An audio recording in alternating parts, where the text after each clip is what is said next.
Alors pourquoi cette rédaction?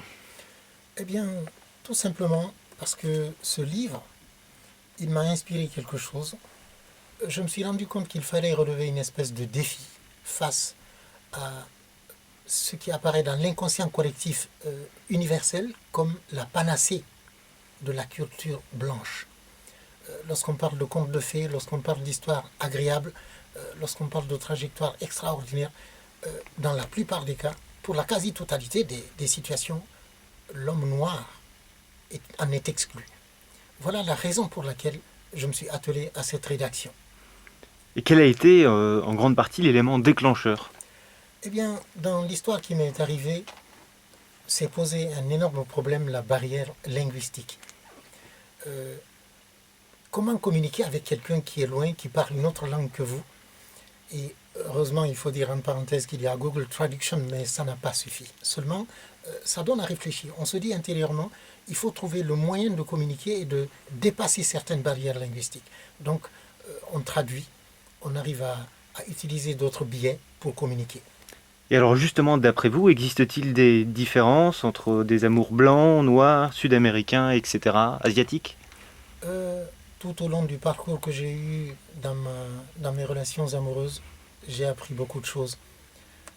Autant lorsqu'on vous coupe avec une lame, on me coupe, on coupe Mamadou Nguyen et machin, on se rend compte que c'est la même hémoglobine qui va sortir.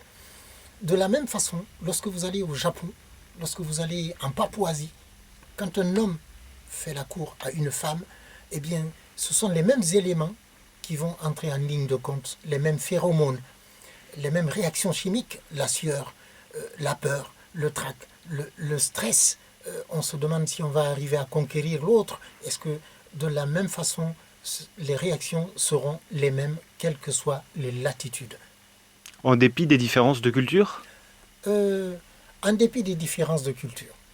Et cela amène à se dire intérieurement, je vais aller vers les autres, je vais essayer de découvrir les autres, parce qu'il y a souvent des barrières de rétention. La peur de l'inconnu fait que, on se dit, tiens, lui, il est asiatique, on ne sait pas comment il va réagir. Est-ce que... on se pose énormément de questions, alors qu'en réalité, lorsqu'on va vers l'autre, avec le sourire, lorsqu'on fait les premiers pas, je crois qu'il ne coûte que ça, pour aller découvrir que l'autre, il est comme vous, ou elle est comme vous. Et donc, il y a une forme d'acceptation, il y a une forme de complicité qui va se créer, qui va franchir les barrières, toutes les barrières, raciales, ethniques, culturelles, sur tous les plans. Et la place de la femme dans tout ça?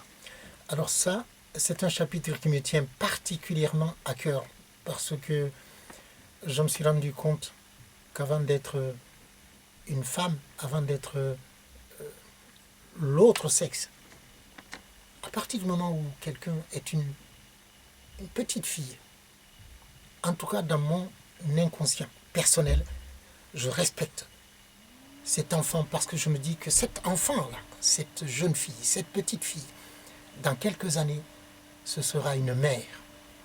Et à ce titre-là, je les respecte toutes, à commencer naturellement par la mienne. Mais à chaque fois que je vois une femme en face de moi, inconsciemment, je l'imagine sous forme de ma mère. Donc par le biais de ma mère, je respecte toutes les femmes de la planète. Et il serait juste et équitable que ces dernières soient traitées sur le même pied d'égalité que les hommes. D'où quelques mesures encourageantes. Par exemple, dans certains ministères, quand on forme des gouvernements, il y a une espèce d'équité où on a 15 ministres femmes, 15 ministres hommes. Je crois que ce sont des choses qui sont très encourageantes. Pas de sexisme, pas de sexisme. Il faut les respecter. Mais bien sûr, il faut que de son côté, la femme aussi comprenne la place qu'on veut lui accorder. Entre la courtoisie, l'obséquiosité, la gentillesse, cette femme doit comprendre qu'on est là pour elle et non contre elle.